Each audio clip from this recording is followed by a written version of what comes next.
Let me now pass the floor to our next speaker. Our next speaker is Hydroaid, that has been introduced, has a tremendous experience in what is dealing with the knowledge transfer and how. Hydroaid will present an innovative vocational training model resulting from its 10 years experience in applied research toward promoting the independent use of available knowledge. I just cut short introduction. Dottoressa Monti is the director of Hydroaid, is the most appropriate person to synthesize Hydroaid experience. Thank you very much, Chairman Dr. Guillet. Thank you very much for this opportunity.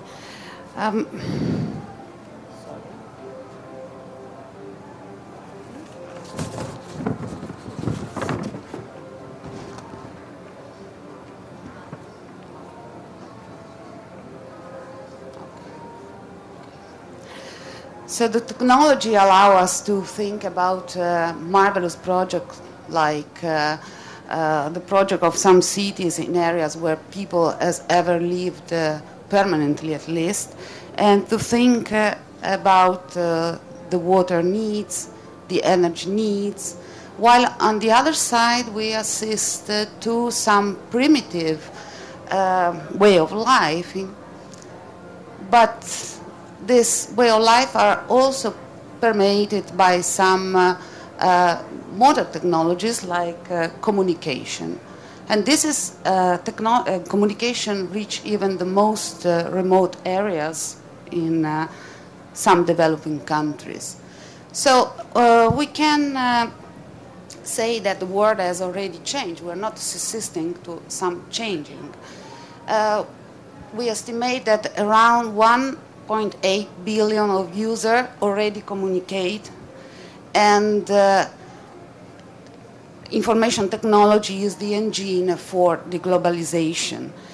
And the data show us that even in remote areas, a huge percent of people is connected through internet.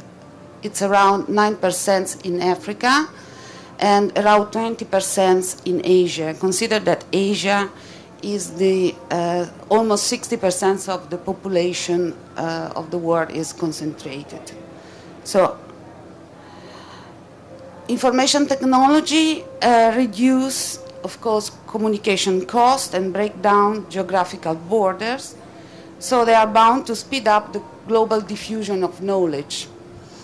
Previous technologies, such as railways, usual infrastructures, took decades to spread to developing countries, while information technology took just decades to spread all around and to reach rural areas also. So this is bringing opportunities of prosperity to emerging economies, but there is nothing automatic about the process of economic catch-up. Wiring the country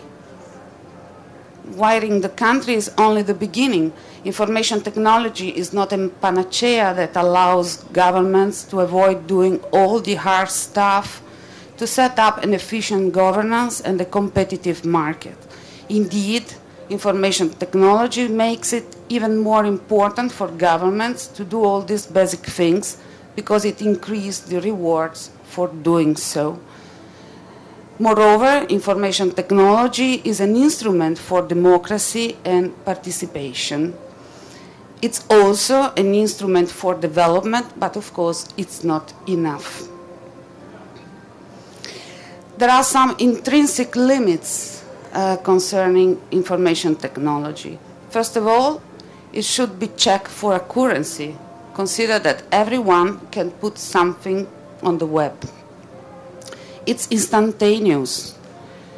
So some info on the web can become the guide news. And it can be manipulated, and this is a risk associated to the previous point. The result is that the user is hit by information that cannot control because it has no or has a limited access to the original raw data. So to have the information doesn't mean to have knowledge.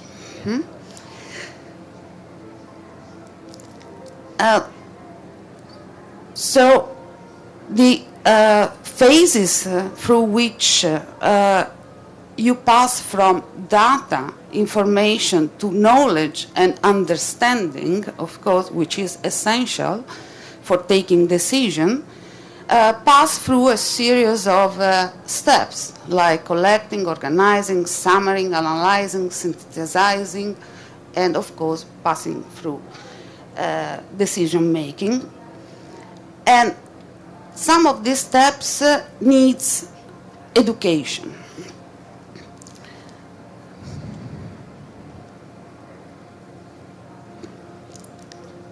So capacity for understanding is imperative while facing sustainable development. Sustainable development means, on the other side, multi-sector asset management. And this claim for multi-sector education with a multicultural approach. HydroAID's, in this last 10 years of experience working with developing and emerging countries, developed a sort of a model of training that, of course, should be, can be improved any time, and it's a dynamic model. But we found that a combination of distance learning plus traditional way of training, like seminars, practical stage, inside courses, are a good model, successful model. First of all, the choice of the subject. The subject wish to contribute to the preservation of human life and dignity, as well as the territorial and environmental context. We always have a multi-sector approach because we wish to focus on management and governance aspects. We know that in developing countries they have a very good technical background. So what is missed sometimes is the capacity for organizing, for management. We try to create classrooms which are homogeneous. So we define the target of participation as a function of the didactic program, of course, a priori. We favor the multi-country participation. And this not only to enhance cross-cultural exchange, but also to favor the mediation of the experience between low developed countries and higher developed countries, developing countries, sorry. We involve in the didactic the former participants, so the distinguished former participants are invited to participate in the didactic. We provide a continuous update, and the didactic material is integrated all the time with suggestions coming from developing countries and real experiences. Of course, we favor the meritocratic participation, so we manage the participation through international competition. We favor, of course, the participation of women, and we favor the interaction among participants and teachers during the courses and after, and we created and maintain a net of former participants. This is just some, to provide some ideas. We have more than 60 countries participating and participated to our training experiences. Most of the participants come from the public companies.